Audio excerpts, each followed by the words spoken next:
देह संस्कार नहीं करूंगी। हम अपने भाई का देह संस्कार होने ही नहीं देंगे जब तक हमें वीडियो नहीं मिलेगी। मेरे बच्चे को इंसाफ, हमें वो वीडियो चाहिए जो हमारा भाई बना के गया है। खानदान का जो ना एक रिवाज है कि लड़के फंसाओ, उनसे पैसे लो, बाद में उनको धक्का मारने का कोई इंतजाम करो। आपको अतुल सुहास का बेंगलोर वाला केस तो याद होगा, अभी उसको 1 महीना भी नहीं हुआ।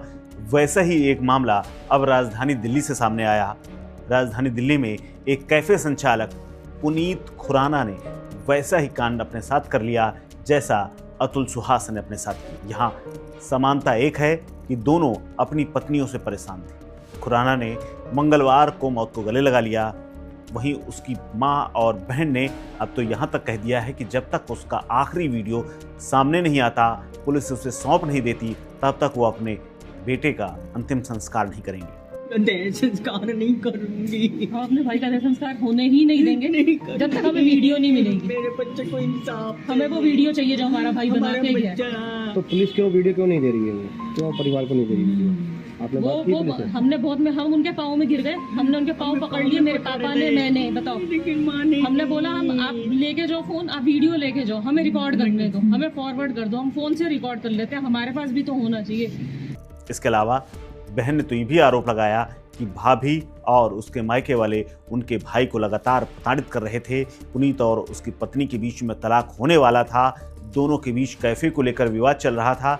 दोनों कैफे में अपना हस्तक्षेप, अपना कब्जा चाहते थे, लेकिन पुनीत ने खुद को खत्म कर लिया। अब इस मामले को लेकर के एक नया खुलासा हुआ है। इस मामले में एक वीडियो सामने आया है जो देखने में सीसीटीवी से लगता है, और इसमें जो आवाज़ आ रही है, इसमें दोनों पति पत्नी आपस में बातचीत कर रहे हैं। इस दौरान पत्नी कुछ ऐसा लग रहा है जैसे कुछ पी रही है, वो एक केन में है, क्या है कहना मुश्किल है, लेकिन दोनों की बातचीत के दौरान पत्नी गालियां देती हुई नजर आ रही है। चुपचाप बैठी हूँ यहाँ पे, बता दे क्या करना है। बकवास जी, मुझे सीधा आंसर दे। 10 मिनट बाद बोलियो, अभी मत बोल। मेरी मत ही जब बोल रहा हूँ, आप रोक नहीं सकते मेरे को। सीधे तो जब नहीं बोलना चाहूंगा तो नहीं बोलूंगा। तो तेरी जिंदगी खराब करनी है। कोई बात नहीं, मेरी जिंदगी है तो आपको क्या दिक्कत है? मेरी खराब मेरी भी तो हुई ना दिक्कत ये, मेरी भी खराब हुई है तेरी वजह से। ये सुन, मेरी भी खराब हुई है तेरी वजह से। आपको क्या दिक्कत? तुम्हें नहीं करना, जवाब दे देना। तो तेरे घर के सबके नंबर है, सबका एड्रेस है, मैं जाऊंगी। हाँ, सबको लेकर आऊंगी और ढिंडोरा पीट के आऊंगी तेरी गली के अंदर। बिल्कुल एनी डे। तुझे ओवर कॉन्फिडेंस से बैठा ना, फटेगी तेरी एक दिन। रोइयो फिर फोन पे। परिवार अब इस पूरे मामले को लेकर के अंतिम संस्कार न कराने पर अड़ गया है।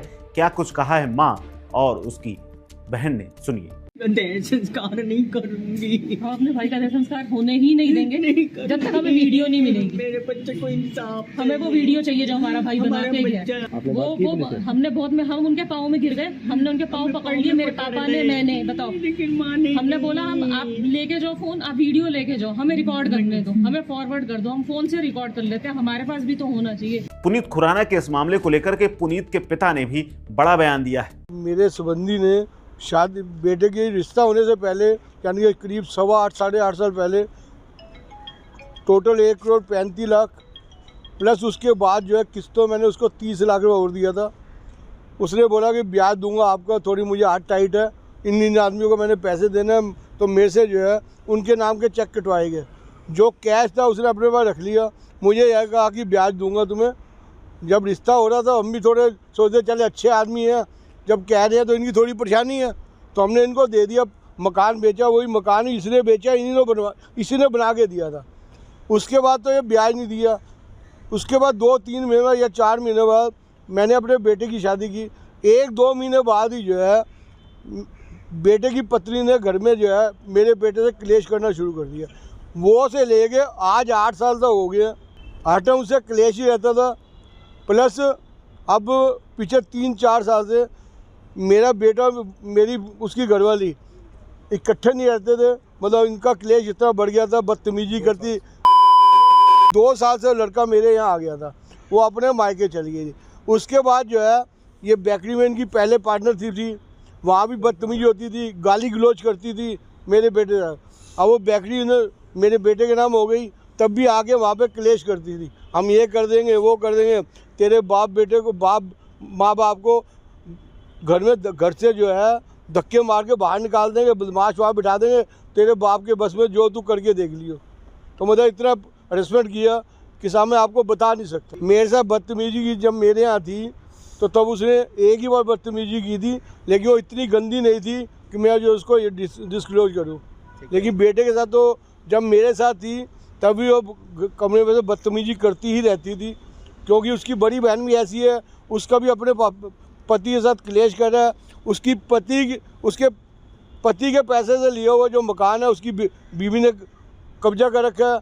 दोनों बेटियां उसकी हैं, वो वहीं रहती है। अगर उसका पति अपनी बेटियों से भी मिलना चाहता है उसको धक्के मार के बाहर निकाल देती है।